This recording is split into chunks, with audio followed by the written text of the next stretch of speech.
We are going to start on chapter 24. Stanley was half asleep as he got in line for breakfast, but the sight of Mr. Sir awakened him. The left side of Mr. Sir's face had swollen the size of half a cantaloupe.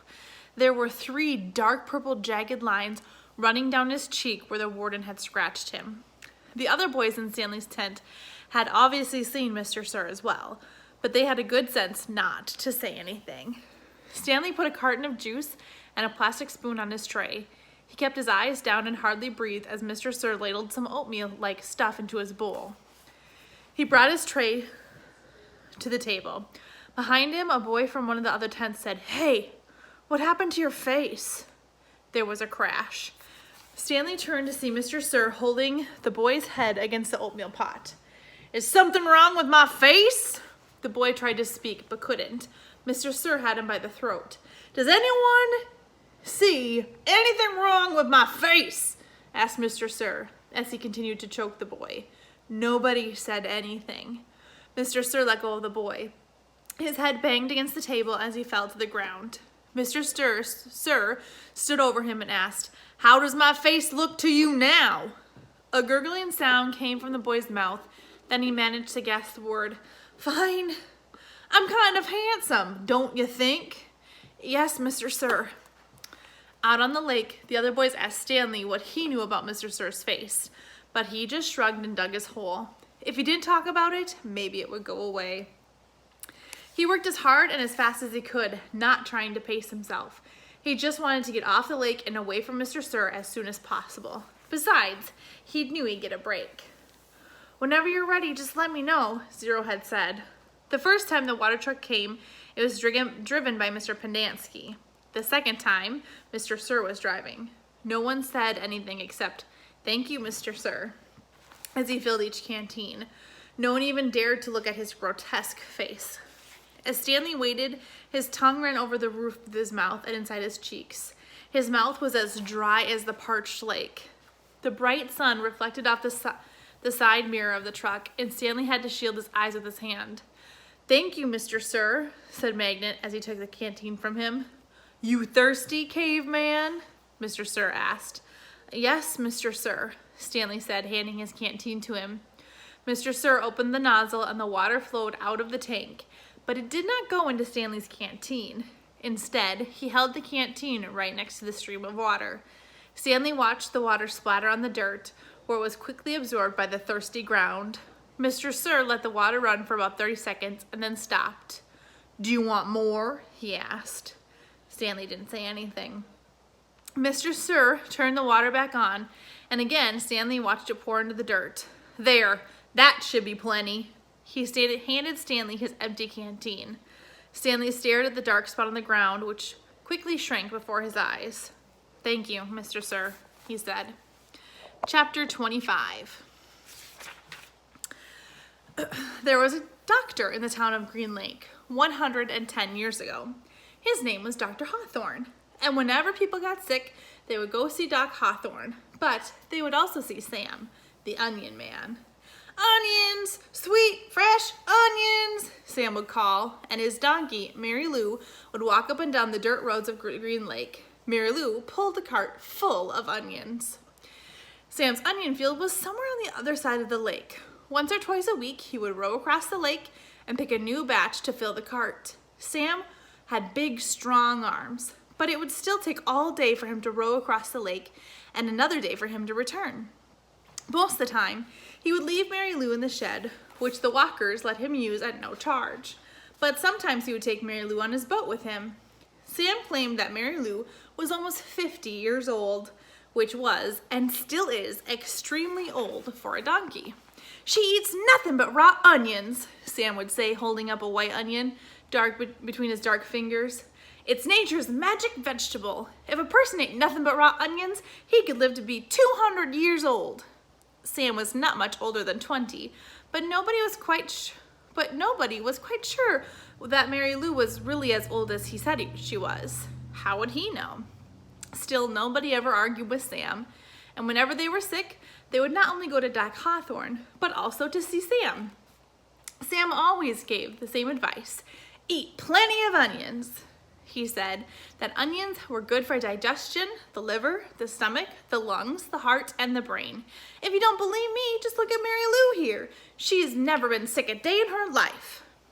He also had many different ointments, lotions, syrups, and pastes, all made out of onion juice and different parts of the onion plant. This one cured asthma. That one was for warts and pimples. Another was a remedy for arthritis. He even had a special ointment that he claimed would cure baldness.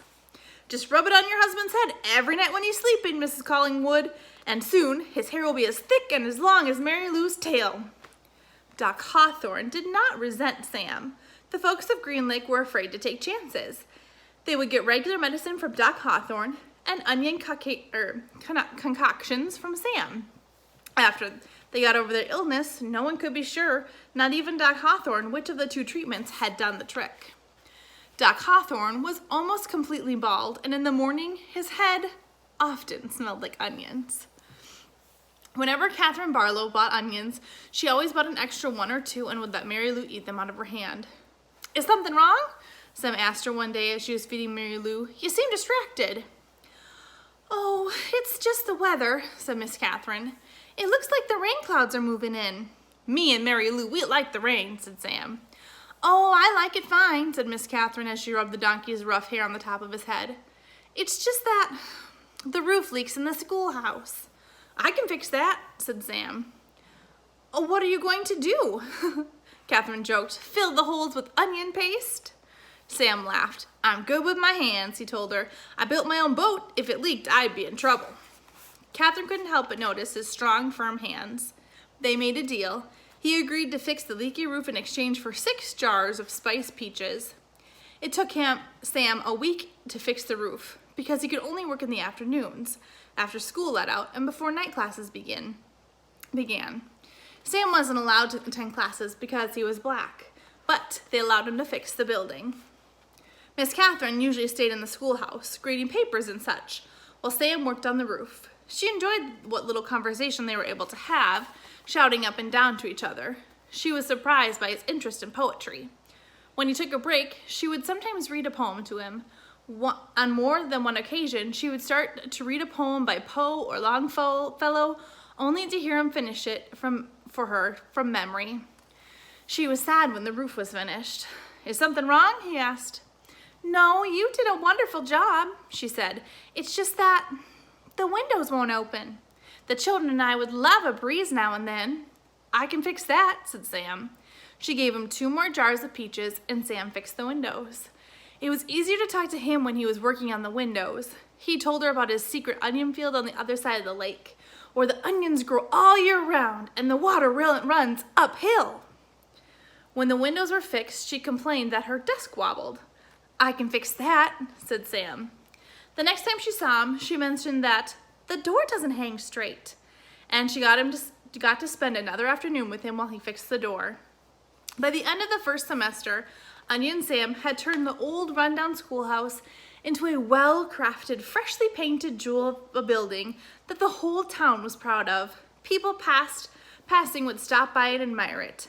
That's our schoolhouse. It shows just how much we value education here in Green Lake. The only person who wasn't happy with it was Miss Catherine. She'd run out of things that needed to be fixed.